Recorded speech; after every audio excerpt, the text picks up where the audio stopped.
So, in today's video, I am going to be interviewing my client, Kathy, who moved to Riverton Pointe. And we're going to be telling her story about how she chose the South Carolina Lowcountry and how she chose her neighborhood, Riverton Pointe. And this woman has moved 29 times, so she's very experienced. So if that's a story that interests you, stay tuned because we're getting after it right now.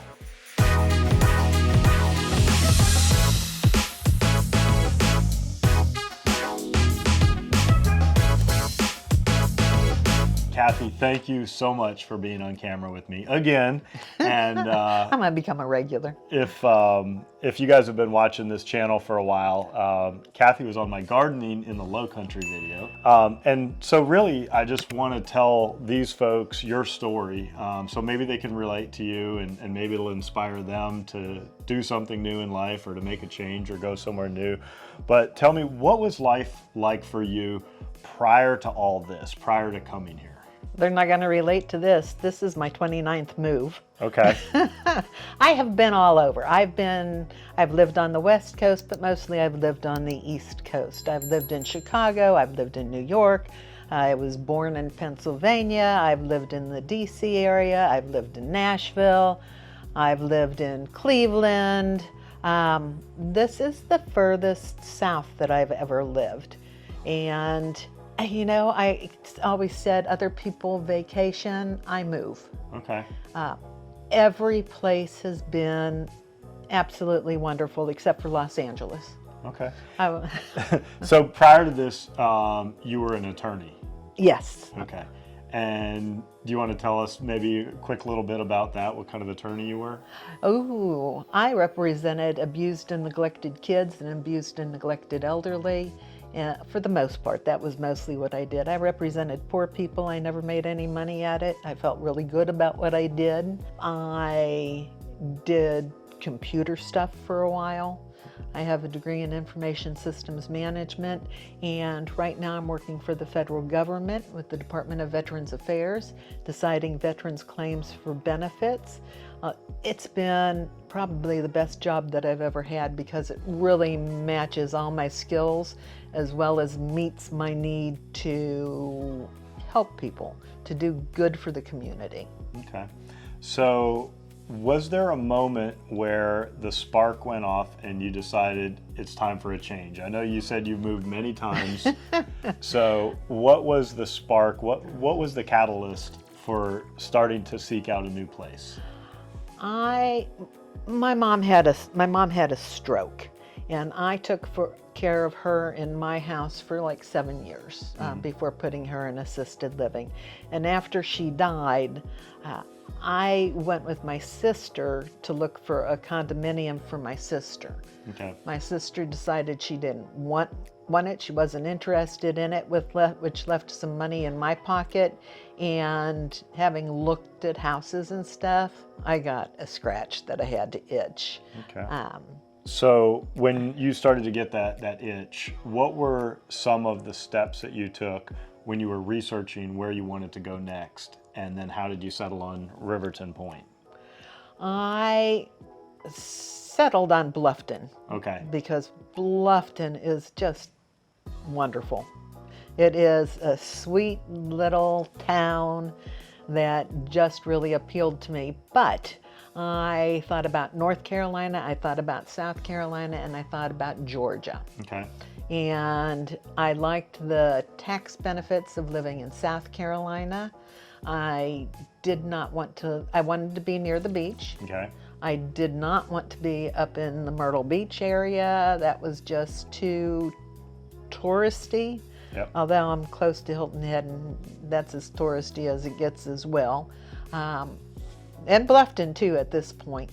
But, you know, between taxes and climate and being near the beach, as I said, I've moved a bunch of times. So I'm really good at making new friends, but I determined that I wanted to live in a neighborhood which offered opportunities to me. I do not golf. Mm-hmm. I'm one of those. And this is a private golf club. But yeah. Golf is optional. Yes, golf is optional. And unlike Sun City or Margaritaville or some of the other communities, there aren't a ton of clubs, but there's a fitness center, there's a pool, there are some non-golf clubs, like I'm learning how to play mahjong. My neighbors are absolutely fantastic. We've all moved in within the past year, which makes it a little bit easier to meet your neighbors because I'm not moving into an established neighborhood. I have to say, I would have liked to be a little bit closer to Bluffton. I would have lost out on the community feel that's here. Yeah. But it would have appealed to my bohemian side. So when you were going through this process of selecting this neighborhood and selecting this house and kind of going through things or just moving in general, what were some of the practical hurdles that you had to jump over? What were some of the challenges? That's a real stumper for me because I've done this so many times. Deciding what I wanted, whether I wanted a pre-owned house or a new house. I had done significant upgrades in my previous home, and I loved my previous home, but I wanted a home that my sister could move in with me. Yeah. And she's coming tomorrow for Thanksgiving. She's coming tomorrow for Thanksgiving. If you guys could smell what's going on in this house right now, it smells so good. Family's really important to me. Yeah. Family really is important to me. People are really important to me. Love my house, don't get me wrong. I'm way in love with my house, but I looked at a couple of new communities and this one really fit me. I liked the architecture. I liked the house plans. It was within my budget. Now, I bought the smallest house they have. And that doesn't mean that I bought the cheapest house they had because I did a lot of upgrades in the design center. Yeah. But the house that I bought was only 3 bedrooms, but it gave me the option to convert part of my garage, which was an extended tandem garage, into a 4th bedroom. So now I have 4 bedrooms. Okay. So I've got a 4-bedroom, 2-bath house, and it is on the smaller side, 1,700 square feet. But it feels big because the ceilings are very, very tall and these homes feel very luxurious. And I tell you what, this is the perfect size. It's easy to take care of. It's big enough for a family. It's, big enough for my sister and I, and there's space to get away and there's space to be together.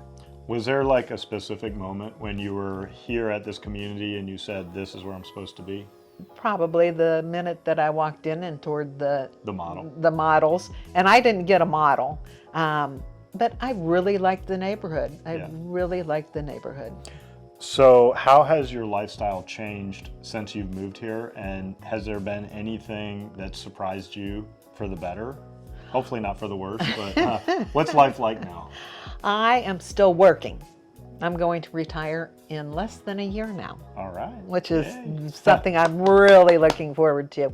I have really enjoyed meeting people, and as somebody who's been working all my life, most of my friends were through work. So this was a completely new experience in meeting people who I don't work with and finding other things in common as a way to start. Now, I walk into the grocery store and strike up a conversation with people I'm sharing the aisle with. It's been easy in that respect, but there are opportunities to make friends and be with people. And the one thing that I regret is that I haven't made enough friends outside of the neighborhood. So what's your experience been like connecting with the neighbors?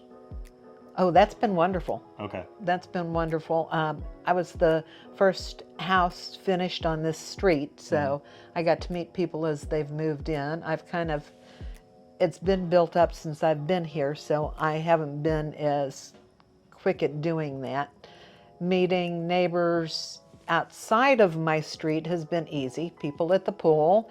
I had my 2 great nephews staying with me this summer, and of course kids are friendly, and my great nephews were friendly, and everybody talked to me.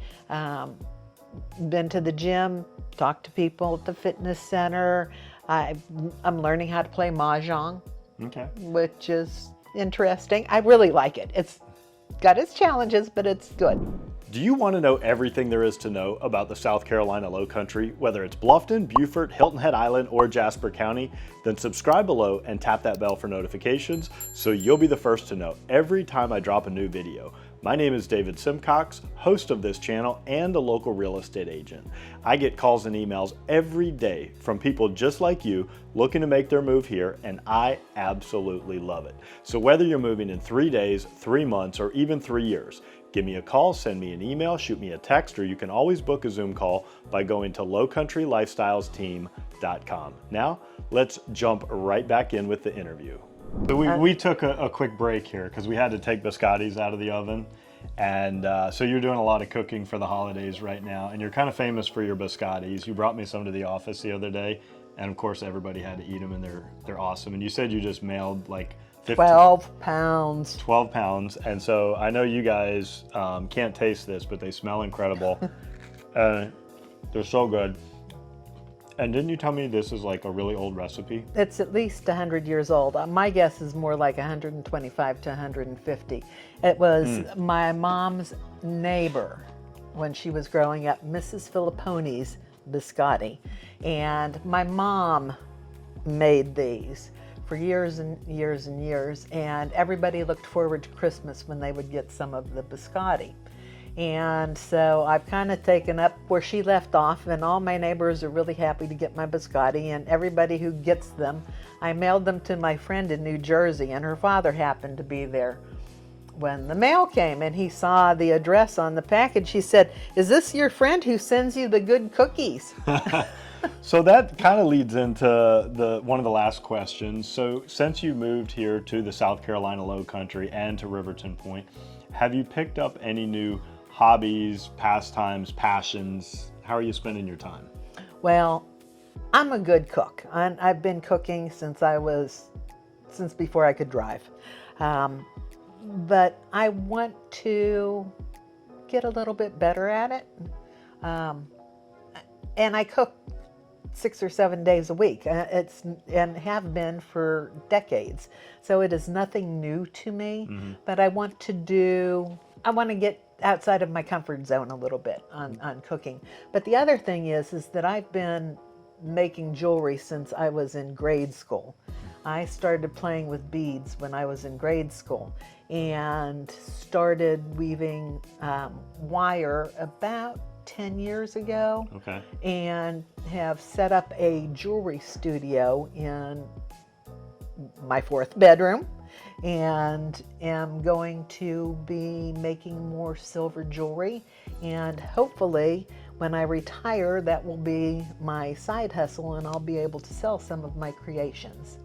That's super cool. Well, people retire, and I just watched this on a YouTube channel the other night, and he said, yeah, that first year's like a vacation. And hey, I'm all for that, but people get bored. They need something to occupy them. Okay. Something to replace all those hours that you spent at work.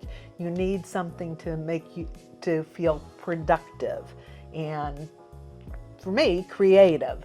And this is an opportunity. Plus, maybe I'll make a little bit of extra money. Very cool. All right, so last question, and thank you for fitting me into your schedule. I appreciate it. If somebody is watching this right now and they're wrestling in their own head and they're thinking about maybe moving to the Lowcountry, but maybe just making a move in general, what advice would you have for them? Well, do it. Okay. But a part of, I've got an aunt and an uncle who are in their 80s, and they're in Pittsburgh, and I love them dearly, but wish they would have moved 20 years ago when they were in their 60s. It is much easier to move when you're in your 60s. It is nice to be out of the cold and the snow in the Northeast, and I love the Northeast. That's home. That's where my heart is. And look, I mean, I have another family friend who is living in North Carolina, and her husband just drove up and down the coast. And they stopped at little towns and stopped along the way and looked to see where they wanted to go. And that's how they found what they wanted. I watched YouTube and looked on the computer, but also came, you know, it wasn't like I bought this sight unseen, which I did up my last home. But, you know, I followed my heart, basically. And I went to a community where I thought that I could age in place and meet new people and continue to be active. Okay. So your advice is follow your heart. Yep. Okay. That sounds good. Well, thank you for telling your story, and I hope you enjoyed watching that. Maybe it inspired you, maybe you can relate to it, but if not, maybe you made a new friend here. And if you come to Riverton Pointe, you might meet Kathy, and I appreciate your friendship and your business and your biscottis. So thank you very much. You're welcome. Thank you. Thank you so much for staying till the end of the video. I hope you enjoyed getting to know Kathy a little bit, and maybe her story even inspired you to make that big move sometime in the near future. Again, if I can help you find your own low country lifestyle, give me a call, send me an email, shoot me a text, or you can always book a Zoom call by going to lowcountrylifestylesteam.com.